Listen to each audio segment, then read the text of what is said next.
আসসালামু আলাইকুম ওয়া রাহমাতুল্লাহ। নূর ভিশন চ্যানেলের পক্ষ থেকে আপনাদের সবাইকে স্বাগতম।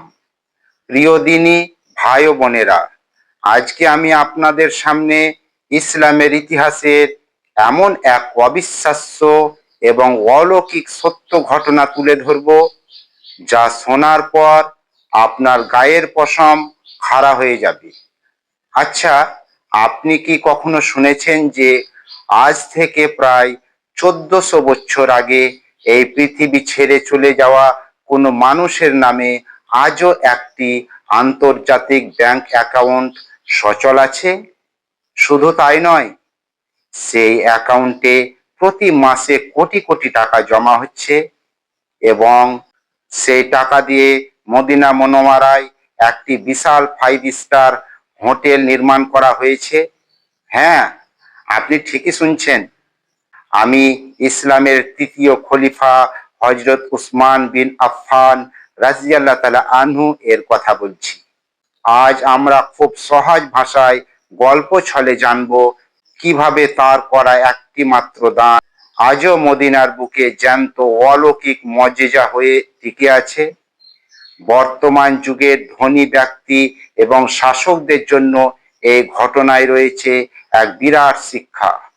তাই অনুরোধ রইল, ভিডিওটি না টেনে শেষ পর্যন্ত দেখুন। তাহলে চলুন আমরা ইতিহাসের সেই সোনালী দিনগুলোয় ফিরে যাই। ঘটনাটি শুরু হয় আজ থেকে 1400 বছর আগে। আমাদের প্রিয় নবী হযরত মুহাম্মদ সাল্লাল্লাহু আলাইহি ওয়াসাল্লাম যখন মক্কায় কাফেরদের অত্যাচার সহ্য করতে না পেরে সাহাবীদের নিয়ে মদিনা মুনাওয়ারায় হিজরত করলেন, তখন সেখানে এক নতুন সংকট দেখা দিল।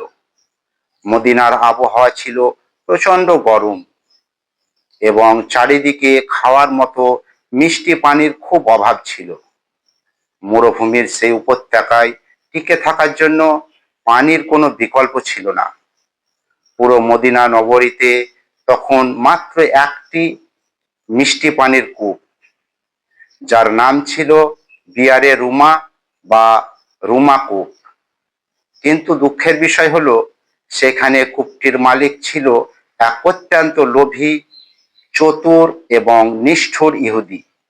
সে মুসলমানদের একদম পছন্দ করত না এবং মদিনার অসহায় গরিব মুহাজির মুসলমানদের কাছে অত্যন্ত চড়া মূল্যে পানি বিক্রি করত।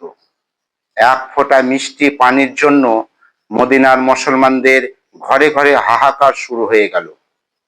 পরিস্থিতি এতটাই ভয়াবহ রূপ নিয়েছিল যে মানুষ তৃষ্ণায় বুক ফেটে মরার উপক্রম হয়েছিল। কিন্তু চড়া দামের কারণে পানি কেনার সামর্থ্য অনেকেরই ছিল না। ইহুদিটা জানতো যে মুসলমানরা নিরুপায়, তাই সে দিন দিন পানির দাম আরো বাড়িয়ে দিচ্ছিল। মুসলমানদের এই চরম কষ্ট নিজের চোখে দেখে আমাদের দয়ার নবী হযরত মুহাম্মদ সাল্লাল্লাহু আলাইহি ওয়াসাল্লাম অত্যন্ত ব্যথিত হলেন।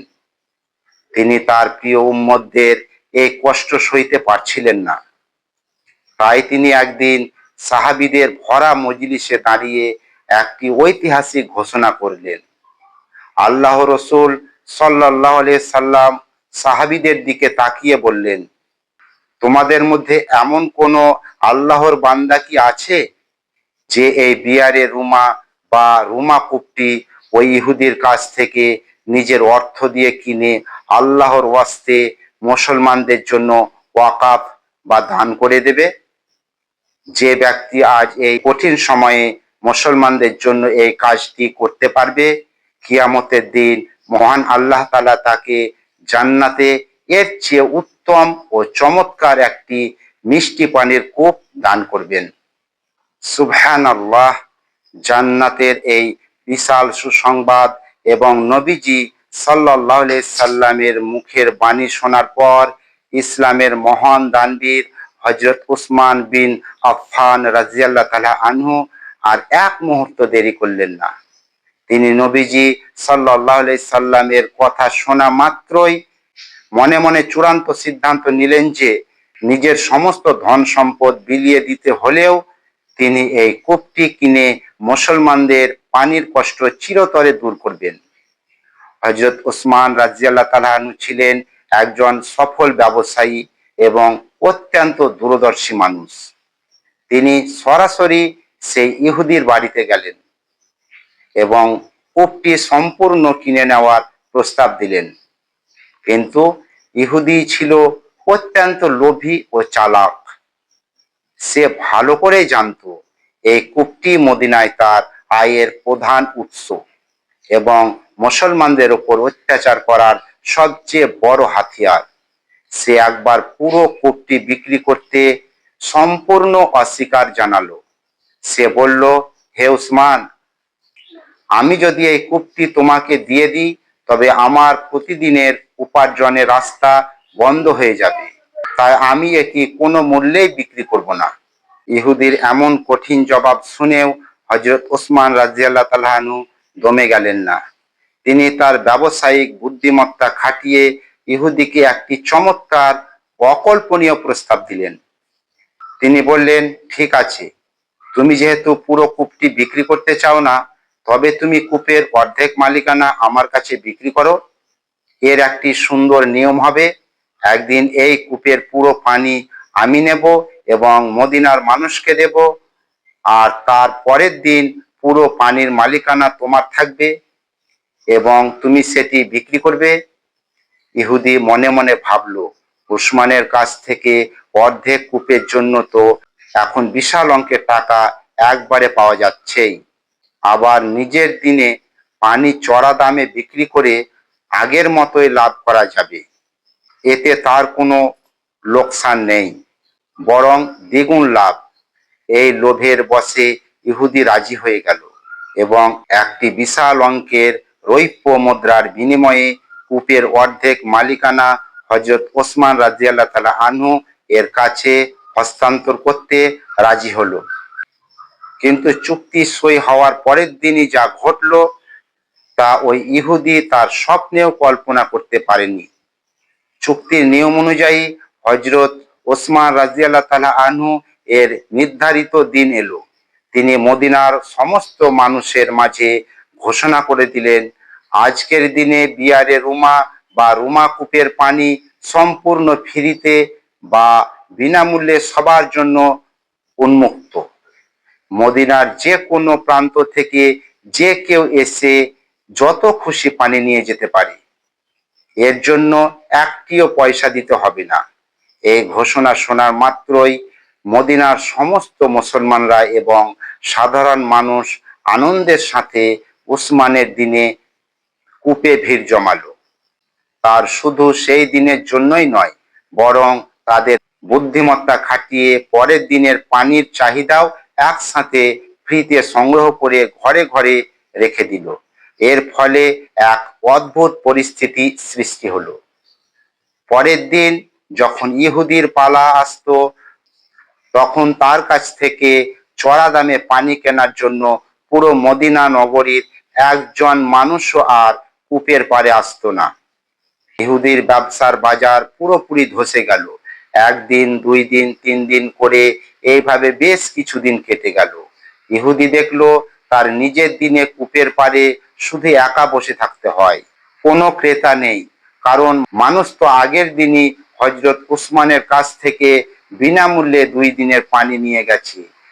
ইহুদি বুঝতে পারলো যে উসমানের ব্যবসায়িক বুদ্ধির কাছে সে সম্পূর্ণ হেরে গেছে। নিরুপায় এবং উপায়হীন হয়ে ইহুদি নিজেই লজ্জিত মুখে হযরত উসমান রাদিয়াল্লাহু তাআলা আনহু এর কাছে ছুটে এলো। সে এসে বলল, হে উসমান, তুমি অর্ধেক কূপ নিয়ে আমার ব্যবসা ধ্বংস করে দিয়েছো। এখন আমার এই অর্ধেক কূপ কোনো কাজেরই নেই। দয়া করে তুমি কূপের বাকি অর্ধেক অংশ একটি ন্যায্য মূল্যে আমার কাছ থেকে কিনে নাও। হযরত ওসমান রাদিয়াল্লাহু তাআলা আনহু রাজি হলেন এবং বাকি অর্ধেক অংশ কিনে নিয়ে পুরো কূপটি মুসলমানদের জন্য চিরকালের জন্য ওয়াকাফ করে দান করে দিলেন। মদিনার পানির কষ্ট চিরতরে দূর হয়ে গেল। প্রিয় দর্শক, এবার শুনুন এই ঐতিহাসিক দানের আসল অলৌকিক বরকত, যা আজও মদিনার বুকে সচল আছে। হযরত উসমান রাদিয়াল্লাহু তাআলা আনহু যখন এই কূপটি আল্লাহর রাস্তায় দান করলেন, তখন মদিনার মানুষ শত শত বছর ধরে পানি ব্যবহার করতে শুরু করলো। যুগের পর যুগ কেটে গেল, রাজত্বের পরিবর্তন হলো, কিন্তু ওই কূপের চারপাশের মাটি পানির আর্দ্রতায় প্রচন্ড উর্বর হয়ে উঠেছিল। ধীরে ধীরে সেখানে প্রাকৃতিকভাবে শত শত খেজুর গাছ জন্ম নিতে শুরু করলো। সময়ের সাথে সাথে এটি একটি বিশাল ও ঘন খেজুরের বাগানে পরিণত হলো, যেখানে অত্যন্ত উচ্চমানের দামি খেজুর উৎপাদিত হতো। ইসলামের খিলাফত আমল শেষ হলো, অটোমান বা উসমানিয়া সাম্রাজ্য এলো এবং পরবর্তীতে বর্তমান সৌদি সরকার ক্ষমতায় এলো। সৌদি সরকার আরবের ওয়াকাফ মন্ত্রণালয় যখন এই বাগানের হিসাব করতে বসলো, তখন তারা দেখলো এই বাগানের খেজুর বিক্রি করে প্রতি বছর বিপুল পরিমাণ অর্থ আয় হচ্ছে, যা এটি অলৌকিক বিষয়। তখন সৌদি সরকার এই উপার্জিত অর্থ সঠিকভাবে এবং আমানতদারিতার সাথে রক্ষণাবেক্ষণ করার জন্য সৌদি ব্যাংকে অফিসিয়াল হযরত উসমান বিন আফফান রাদিয়াল্লাহু তাআলা আনহুর নামে একটি কারেন্ট অ্যাকাউন্ট খোলে। আজ 1400 বছর পার হয়ে গেছে, খলিফা উসমান কবরে শুয়ে আছেন, অথচ আজও তার সেই ব্যাংক অ্যাকাউন্ট সচল। প্রতি বছর সেই খেজুর বাগান থেকে যে লাখ লাখ রিয়াল আয় হয়, তার অর্ধেক মদিনার এতিম, বিধবা, গরিব মানুষদের কল্যাণে বিলিয়ে দেওয়া হয়, আর বাকি অর্ধেক টাকা এই ব্যাংক অ্যাকাউন্টে জমা রাখা হয়। এই জমানো টাকা যখন কোটি কোটি রিয়ালে পরিণত হলো, তখন বর্তমান সৌদি সরকার মদিনায় কেন্দ্রীয় মসজিদ অর্থাৎ মসজিদে নববীর খুব কাছে একটি অত্যন্ত দামি জমি কেনে। সেই জমিতে হযরত ওসমান রাদিয়াল্লাহু তাআলা আনহু এর জমানো টাকা দিয়ে একটি বিলাসবহুল 5 স্টার হোটেল নির্মাণ করা হয়েছে, যার নাম হযরত ওসমান বিন আফফান হোটেল। এই হোটেল থেকে প্রতি বছর যে কোটি কোটি টাকা লাভ হয়, তাও গরিবদের মাঝেই বিলিয়ে দেওয়া হয়। সুবহানাল্লাহ, একেই বলে আল্লাহর রাস্তায় দানের আসল বরকত এবং অলৌকিক মজেজা। মানুষ দুনিয়া থেকে চলে যায়, কিন্তু আল্লাহর সন্তুষ্টির জন্য করা সৎ কাজ কিয়ামত পর্যন্ত জ্যান্ত থাকে। আজকের যুগে ধনী ব্যক্তি, ব্যবসায়ী এবং শাসকদের জন্য হযরত ওসমানের এই ঘটনাটি এক বিরাট ও জ্বলন্ত শিক্ষা। আমাদের ক্ষমতার চেয়ার, বিলাসবহুল গাড়ি বা ব্যাংকের কোটি কোটি টাকা এই দুনিয়াতেই ধুলোয় মিশিয়ে রয়ে যাবে, কিন্তু আল্লাহর সন্তুষ্টির জন্য এবং মানবতার কল্যাণে যা দান করা হবে, সেটি পরকালের আসল পুঁজি হয়ে থাকবে এবং মৃত্যুর পরেও মানুষের আমলনামায় সব যোগ করতেই থাকবে। আল্লাহ তাআলা আমাদের সবাইকে হযরত ওসমান রাদিয়াল্লাহু তাআলা আনহু এর মতো নিঃস্বার্থভাবে দ্বীনের পথে দান করা তৌফিক দান করুন, আমিন।